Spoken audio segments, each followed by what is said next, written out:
Hello guys, car technician में आपका स्वागत है। आज हमारे पास आई है स्विफ्ट डिज़ायर। इसमें दिक्कत क्या है, लाइट ब्लिंक कर रही है। आप देख सकते हो इसमें सिस्टम टू लिंक का कोड आ रहा है और 2 नंबर में फायरिंग का कोड आ रहा है। अब ये देखो गाड़ी में लाइट ये ब्लिंक कर रही है, ये लाइट ब्लिंक कर रही है, तो जिसकी वजह से गाड़ी में पिकअप बिल्कुल भी नहीं है और मिसिंग कर रही है अलग से।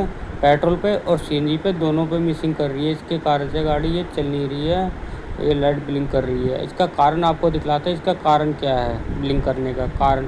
पहला स्टेप यही है, इसका कॉइल भी ख़राब हो सकता है जो भी ब्लिंक करेगी।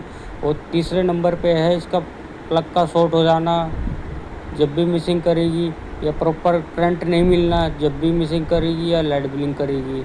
आप देख सकते हो इसमें प्लग खोल के आपको दिखलाया गया है। ये प्लग के ऊपर निशान थे काले काले, जिसके वजह से ये शॉर्ट हो रहे थे और लाइट ब्लिंक करने के पड़ जाते हैं। और इसमें एक और कारण हो सकता है, जैसे कि सीएनजी का इंजेक्टर भी हो सकता है।